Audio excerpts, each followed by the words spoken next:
my intention of starting in one place. I would usually change my mind. I've changed my mind already, actually. Have you? Yeah, because we were talking about, if you like, technological matters. I thought I might just start off by asking you about some of the designs and modifications and inventions, I think, perhaps, that you've made over the years, because I think there have been a few, haven't there?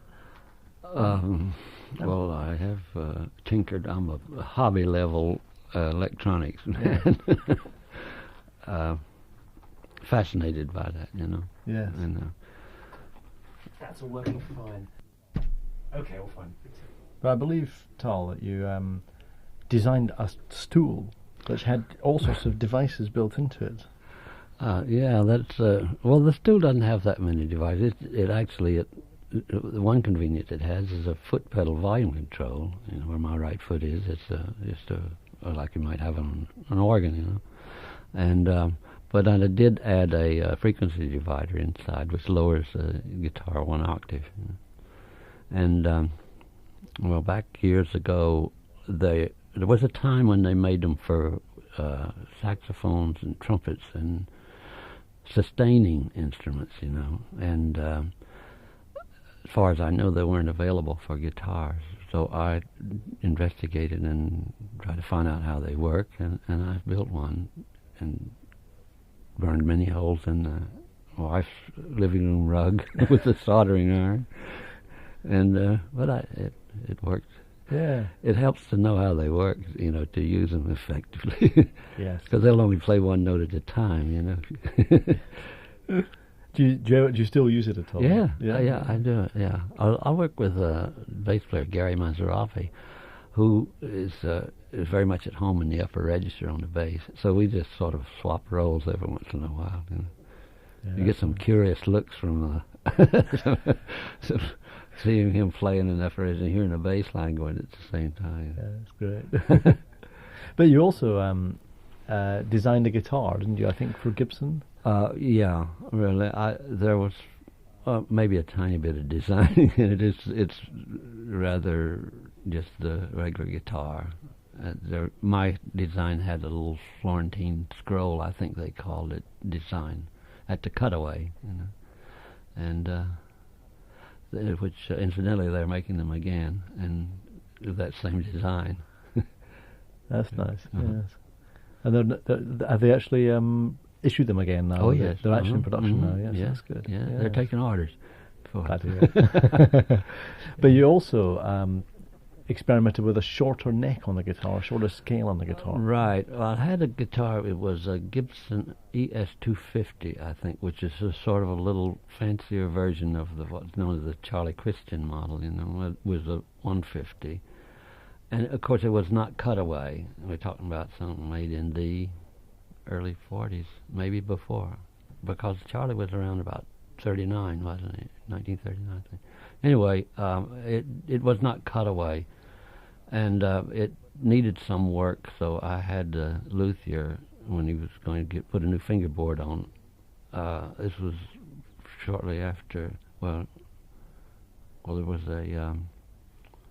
When I had this done was after the war, and he had a piece of ebony which he offered to make my fingerboard with. Anyway, I told him to make it, you know, omit the first fret and move everything up, you know, like you might put a capo on the first fret and then throw that away and move the bridge and everything back to the nut. In other words, if you take off the first fret, you gain 2 at the octave, right? Yeah. So now it joined the body, neck joined the body at the 16th fret instead of 14th. So it must enable you to reach longer, wider intervals. Serve the purpose of a cutaway. Yes. Yeah. But you never really seem to have many problems with stretch in your left hand anyway. Yeah, I've been told that was taking cold to Newcastle. Yes, because I believe, I've watched you playing on occasions when you've been stretching. It seemed to me like nearly the whole of the guitar neck, actually, to get a low F. A high D. With that fingerboard, you could really stretch, you know, especially in the upper, when you get in the upper reaches of it. You cover a lot of territory. Could I perhaps go back to the early days? I think you were raised in Greensboro, right, North Carolina. Yes. Right. And I never think of Greensboro, North Carolina as being sort of the hub of the jazz scene. Nobody else does either. I don't quite know what happens there, but it's certainly not music. Well, not much in the way of jazz, but it was a place where I could hear. I heard the band on the radio, and I remember pretty clearly hearing Charlie Christian for the first time, because I was already a Benny Goodman fan, and Benny's band was about one of the hottest, most popular bands. And I remember hearing this instrument, and it sounded like a guitar, and then again it didn't. It was a completely different sound, and I just sort of thought that's what it was. But of course, the way Charlie played it had a lot to do with it too.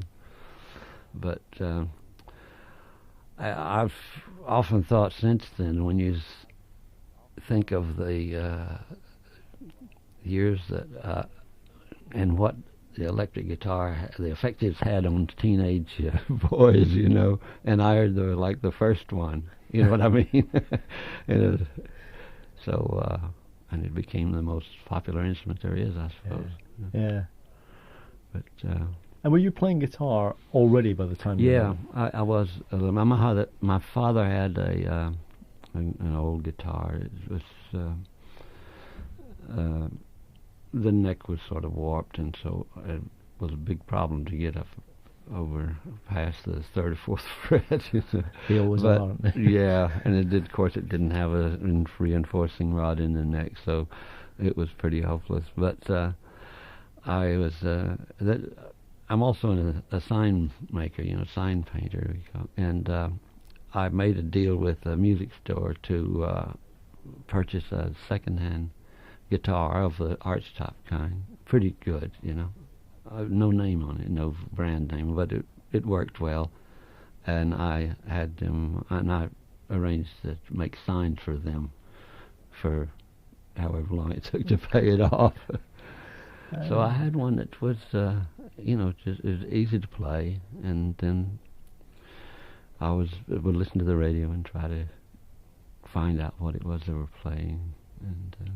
Was guitar your first instrument? Yes. Well, when I was really a small child, my dad made what was basically a ukulele out of an old mandolin, and so those notes are the top four notes, the relative tuning for a guitar. And when I came to the guitar, though, I could play the chord melodies on the top four strings, but I had now two strings to contend with. But I had grown this sort of long thumb, and that's the way I've met that challenge. So it's like the guitar was like a ukulele with two extra strings in it. Yeah, I started off in ukulele. Did you? Actually, I loved that. Yeah. So, but you discourage the idea of learning it's one string at a time, don't you? The guitar. Yes, that's a good one. I read about somebody the other day, who was it? James Blood Ulmer, who had, this is in the Guitar Player magazine, very unusual approach to it. He had a guitar for one period where all the strings were tuned the same. Oh, yeah. But one thing I noticed with maybe yourself, I think, is, and also to a certain extent with Barney Kessel, and sometimes I think with Joe Pass, it took me a long time to figure this one out, is that there is a sense in which you almost do view the guitar as a four-string instrument which has got two bass strings attached to it. That could be. I don't know about Joe and Barney, but it certainly, well, I would say to a degree, still seems that way to me. I mean, I think of the A and E as bass notes usually. Yeah. And did you, when you were getting into guitar, I mean, did you study with teachers, or did you? No, there was no one that available that knew anything about that. I mean, there was a lot of guys playing, chords in the first position there, and at what was the kind of the music of the area. It was, I think we called it hillbilly music. It was early, what became country, I guess. But it was mostly just to accompany singing, or else a violinist or something, a fiddle player we call. And my father, but he didn't play exactly that kind. He played jigs and reels, and he could read. He taught himself to read music, you know, and so that's. I came up in that kind of an environment. Yes. So in a sense, like swing jazz must have been quite a new and different kind of music for you, really, at that time. What you were hearing on the radio. Yeah, that was, that they were playing what we now call standards, you know. But those were the popular tunes of that time, and it was. I think it's much like you might learn a language, not by trying to study it, but you were just in it, you know. You were immersed in it. It was there, and there wasn't any competing. There wasn't any rock and roll or anything. And I really liked that kind of music. And one reason I liked it was because I became fascinated with Art Tatum, piano, and I had the opportunity to hear these songs more or less as the composer intended them, you know, and that was good. But then it was interesting to hear Art's variations on the harmonies and different ideas, key changes, and all kinds of things that he decorated it with.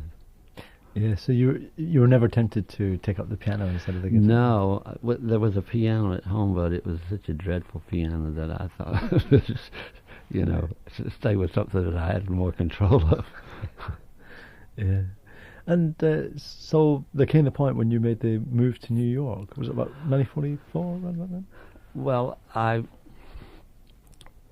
used to, I had a sign business in Greensboro, and I used to sometimes just take off and go up to, first I went to Philadelphia. I met some traveling musicians and wound up playing there a bit. Somebody could get a gig, and they would say, "You want to come up and play?" And I would go there, and then when, for one reason or another, I'd go back home for a while. So there was not a time when I broke off with North Carolina and became a Pennsylvanian or a New Yorker. But eventually I wound up in New York. I worked in a group of a lady who I think played here not too long ago in London, Dardanelle. Do you know that name? She's a pianist, and she had a trio, and she was based in the southern part of the country, about Richmond, Virginia, I think. And she had a guitarist, and I left, and she heard about me, and I went and auditioned for her, and so she got some work in Washington, you know, and that's sort of in the South, and then further north in Baltimore, and then in Philadelphia, and finally we wound up playing in New York at the Copacabana. And we were in the Copa Lounge, you know, and that was in around 1945, and that's when Charlie Parker and Bud Powell and Dizzy were, you know, doing things on 52nd Street, and of course I was much fascinated by that and trying to learn that. And did you have a lot of contact with the leading musicians of the bebop scene at that time? No, I didn't. I was just we were playing very, you know, commercial, just playing the standards, and there was almost no jazz in her group. She loved it, but she was, you know, practical. That was the way she wanted to play, and of course I got a night off every week, and I would be down to 52nd Street listening to all these guys, you know, Art Tatum, and about 5 or 6 clubs there, all in one little small block, and these guys were there, and Coleman Hawkins and Ben Webster and Roy Eldridge, and the guitarists. There weren't that many guitarists then. Chuck Wayne is the first a guitarist I think I met in New York, and then one of the groups that we alternated with in the Copacabana was the King Cole Trio with Oscar Moore, and I met him and got to know him a little bit. But later on I knew Remo Palmieri, and I think Garrison was playing around with some of the groups on 52nd Street. Was Mundell Lowe around at that time? Yeah, he came to New York shortly after I did, I think. But I knew him before I went to New York. I lived in Philadelphia for a while, and I worked at a little jazz joint run by a clarinetist named Billy Krechmer, and it was the club was just a place for traveling musicians to come and jam, you know. And of course, I mean, being that it attracted a lot of local people, I mean, that was what it was, a popular place, and I met Mundell. I think he was with Ray McKinley's band, I think. And as were a lot of the guys that when I finally went to New York, I knew a lot of people that were there because I'd met them as being out on the road with bands.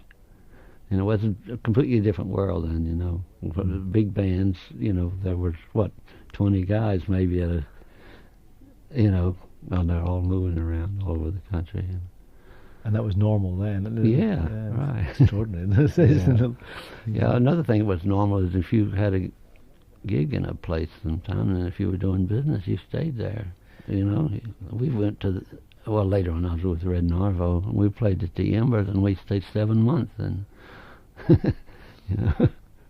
Yeah, that's quite extraordinary. And people were paying to come in and listen to music. Yeah, well, they had several groups, and you know, others would come and go, but some just sort of became house bands, you know, and of course, and we did that in California also. Because you were with you were in New York for about 4 or 5 years before you joined Red Norvo. Is that right? I think you worked with Marjorie Hyams. Well,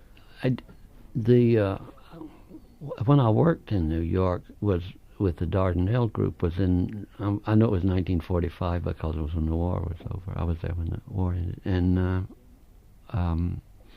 then after that I lived in Philadelphia, as I said, for a few years, and then about 48 I think I went back to New York, and and you had to transfer into the union and wait 6 months to become a member, and then you're really an 802 member, and that was a very, you know, a very good thing to be. So just to have an 802 card was, you know, very prestigious. So I wanted to do that. So I put my 6 months in, and no sooner had I gotten the card than Red came along, took me out to California where I didn't need it.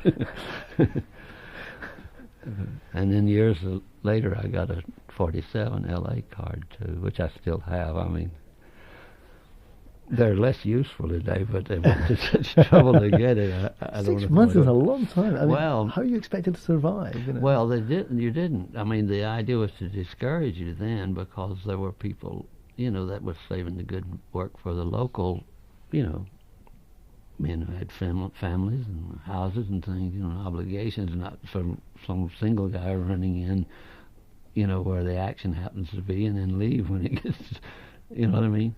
Yeah. So they made that requirement that you should be a resident. Yes. Yes. And so, I mean, with Red Norvo Trio, you're beginning to record, and when you made several. Quite a lot of cuts with Red, I think. Well, I think we only made about 2 or 3 albums actually, and if I'm not mistaken, they were 10-inch albums. You know, I've certainly got the original 10-inch one, blue cover. Right. Well, well, there was one made. The first one we made was with Mingus. Charlie Mingus was on bass, and then I know we made at least one more with Red Mitchell, and then there were other kind of things where we played. Maybe we're with some other group or something on an LP. Shorty Rogers, I think, who was Red's brother-in-law, you know. And I don't know, maybe Monty Budwig was on bass. But the music was very intricate, wasn't it? It was a lot of interplay and a lot of kind of on the edge harmonies that really make you sit up and take notice. Well, we both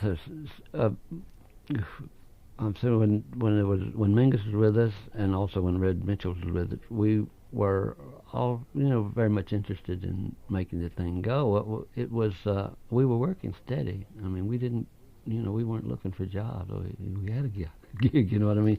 So we would get together at Red's place maybe once or twice a week or so, and just work out an arrangement on a song. And we finally had it. Really, we could play a long time without repeating ourselves. And also each of us tried to get as much variety out of each instrument as we could, and I got into tapping the strings like a bongo drum and playing harmonics, for different effects. There's not too much you can do with vibes, I think, except play vibes. And then Mingus would maybe bounce the bow on the strings for a certain effect and things like that.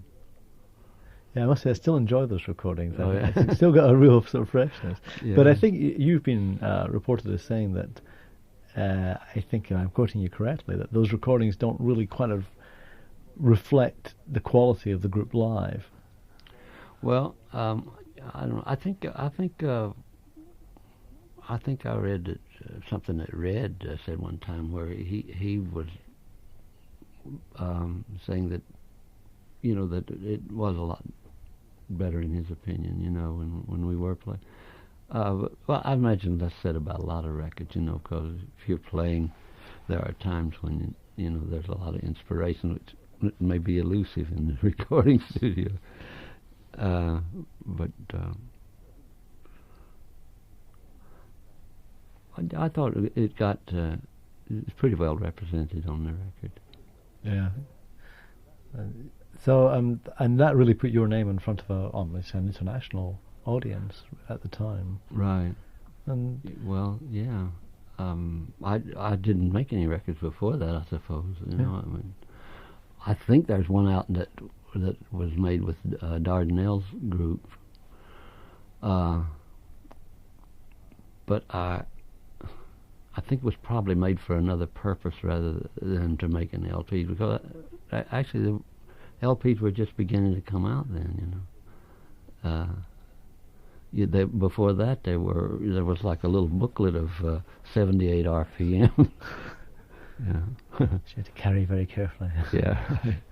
But and then you were offered recording contract for your own trio. Well, Norman Granz, he came in a place where I was working with Red,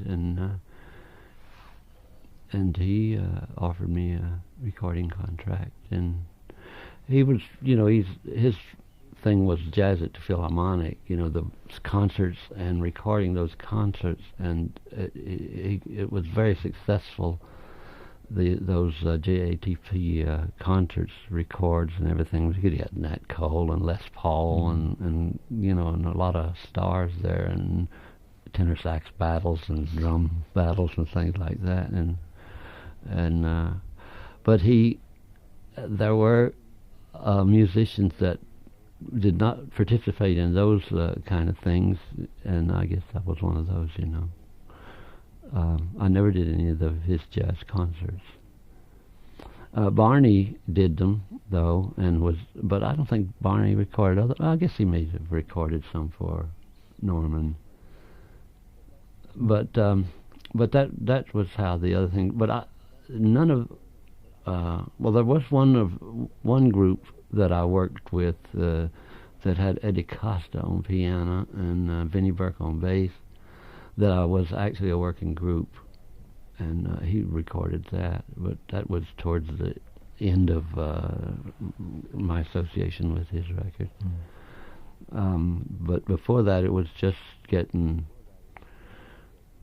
somebody to do the record date, and I'd maybe sketch out chord charts or something, but otherwise it was just like plays a song. But you made several albums at that time, didn't you? Well, I suppose, yeah. Well, I was, I think, about 9 years with him. Yes, yes. Maybe 2 or 3 a year. Yes.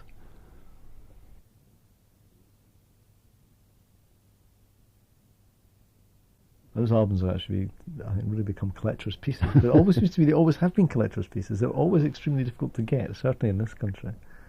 Well, yeah, I guess. You know, when I was much younger than I am now, I had my sister send me one over from Toronto in Canada, and I thought, great, at last, and it arrived, it was broken. Oh, goodness.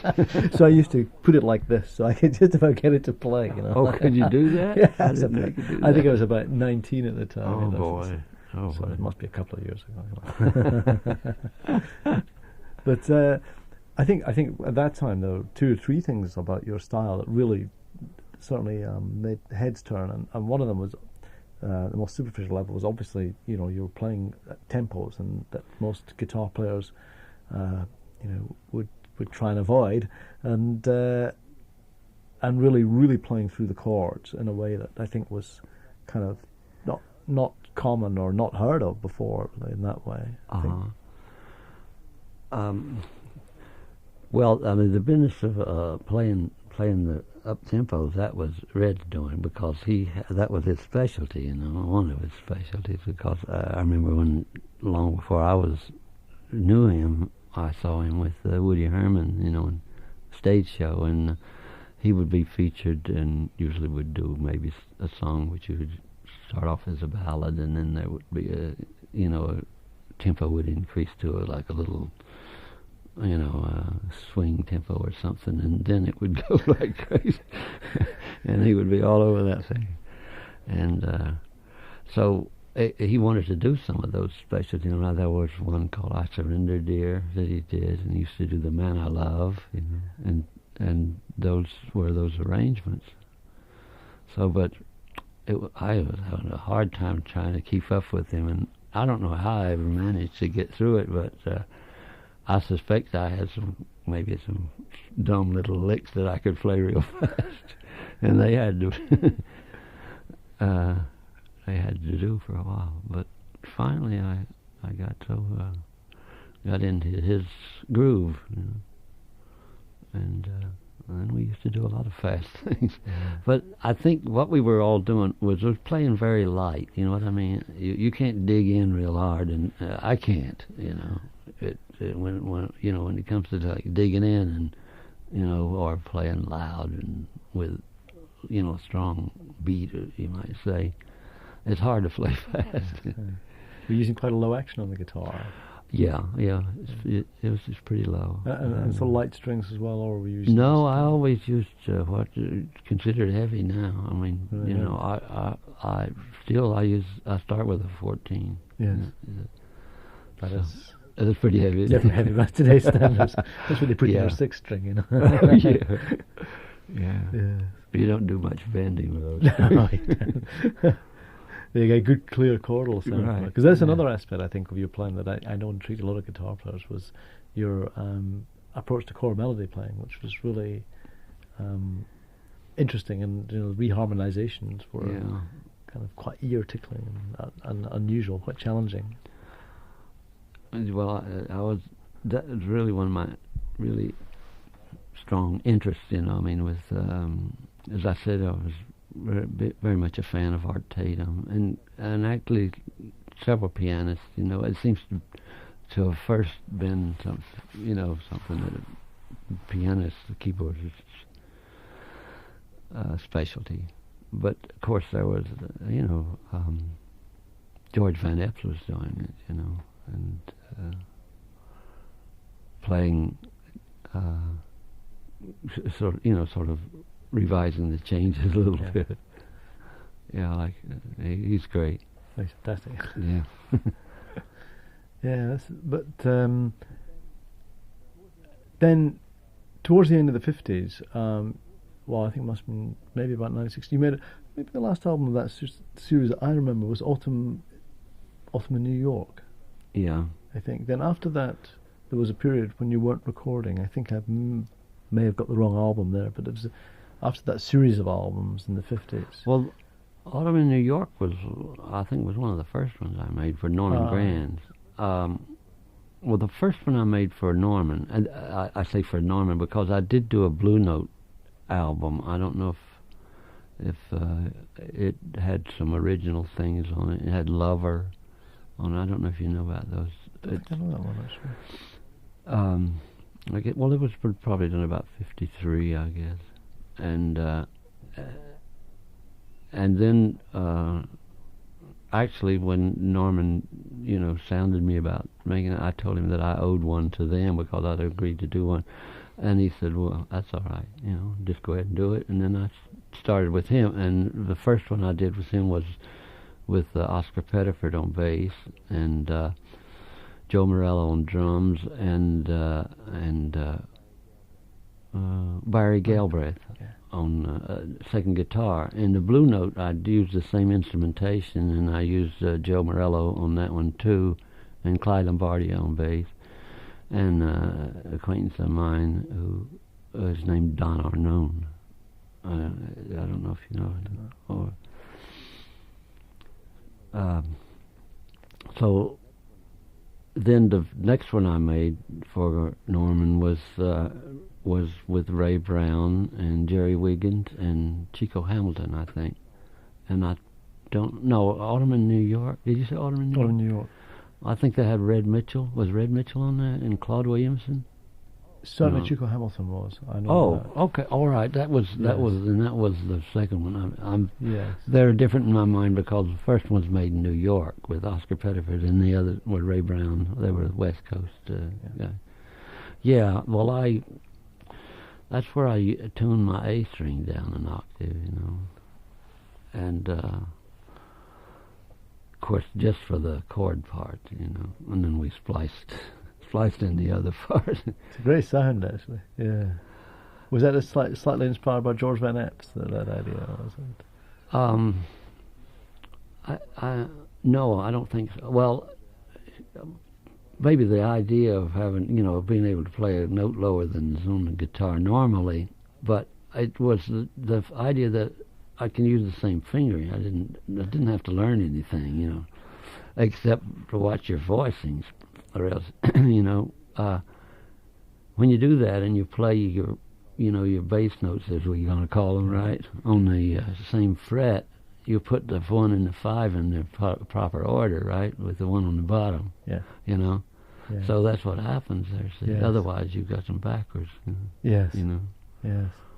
So that was one reason I did it, and just the idea of it. It's I don't know. It's sort of it's a different sound when you first do it. Played through an amplifier, of course.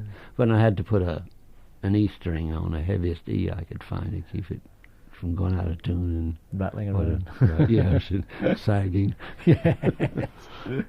Actually, John McLaughlin did that in the mid '70s. Now I think he might have been inspired by you, actually. In that one. I think he even said that, didn't he? Yes.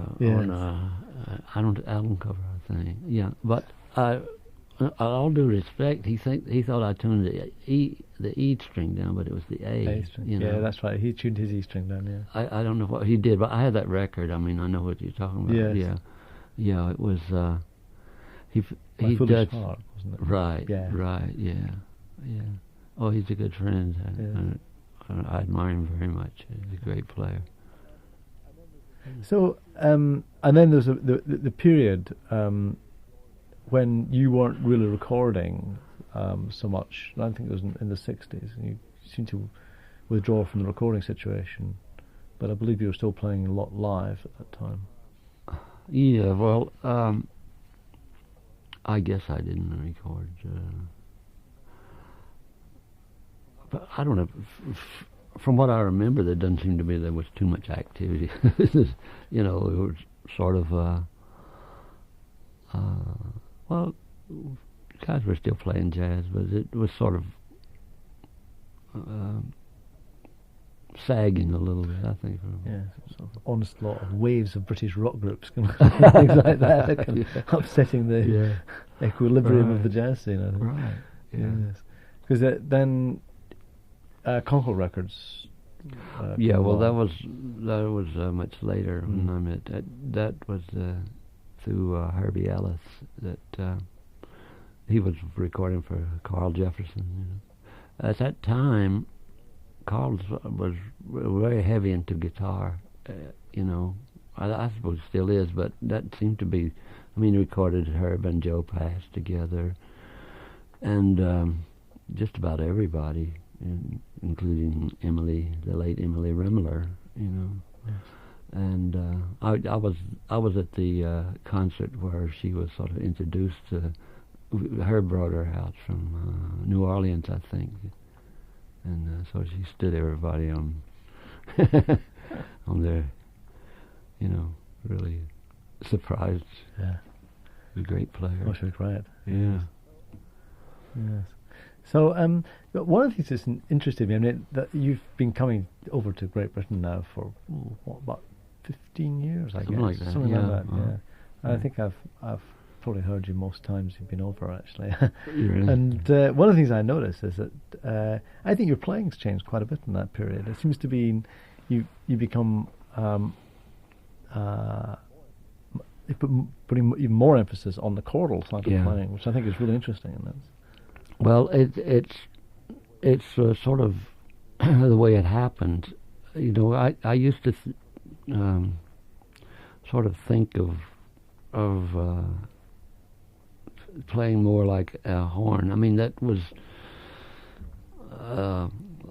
what I wanted it to sound like, you know, the single string things. And of course, I thought of the chordal things as sort of a different kind of a operation, you know, for ballads maybe or accompaniment or something like that. But when you're working, like I think of Barney, Kessel, and Herb, and you go and you're playing often with different guys every night, you know. Well, if you're going to have another chord instrument, you're liable to get in trouble, you know what I mean? Because there's no time to rehearse and work things out, and you don't want to bring a bunch of paper on the stand. So it works out better if you can get into the chords yourself and have a bass player. Because the bass player is probably going to play, if he plays what you might call the right notes or nearly so, your version of the chord is not going to clash, you know what I mean? Yes. But if you otherwise, you know, there's so many ways you can alter chords, you know, even slightly, that it's distracting, to say the least. But you seem to really make quite a really in-depth study of harmony and reharmonization, or in a practical way, I guess. Well, as I say, I admired George Van Epps very much as a guitarist, and of course there's been other guys come along, like Lenny Breau, who was really, I mean, he was just about as, you know, he and a guy named Ted Greene, who's doesn't call himself a jazz man, I think, but really has great harmonic ideas, and he's a student at Van Epps, I believe. But Lenny, I got to meet him and play with him through making the video for Lorenzo Di Stefano, and I'd heard him. I think I had a record of his, and I didn't even really know how he did some of those things, you know, because he could use harmonics in some ways that were very new to me. You know, he could put a harmonic, you know, make one of the notes of the chord a harmonic, and so you could come out with this cluster-like sound, you know, with minor second intervals and things like that. Yeah, it's clever stuff there. Yeah. Oh, just unbelievable what he did. But you were using harmonics, and you were doing the artificial single octave harmonics. Yeah, just single string choruses, like, and rather confined to one position. You know. But yeah, I've also seen you having done a chorus in single octave harmonics, then go further up and do double octave harmonics, yeah. which we're all still trying to find, you know. But you seem to get it spot on, like a little wow. Well, to do the first octave, you know, you divide the string in half, and then you have to divide it in fourths, and so you're way away from any kind of landmarks as way as frets are concerned. So you got to use the edge of the pickup or somewhere. Yeah. You work in a smaller space. Right, well, yeah. right. And you got to be real accurate. Yeah. So, and I notice also that you tend to work in groups without drums very often. I mean, a lot of your recordings were with Eddie Costa and Vinnie Burke with piano and bass but no drums, and sure you did record sometimes with the drums, but your tendency seems to be to work in that small... It just happened that that I worked, when I was working with groups, they often didn't have drums, and I guess it came because of the venues we were playing with, often restaurants and places where the drums would be a little overbearing, perhaps, Although there were piano trios doing the same. Just happened that way. I don't have anything against drummers. Yes. Well, Tal. But though the guitar is sort of a percussion instrument, Yeah, used it percussively. Yeah. Yes. But, well, I think I've run out of things to ask you, actually. We covered a lot of ground there, actually. And I'm going to thank you again very much indeed for giving up this afternoon coming along. It's a great pleasure to be here. It's been fun. Thank you very much indeed. We'll make sure you get, when we eventually finish these programs, which will be in probably we're working over a period of 3 or 4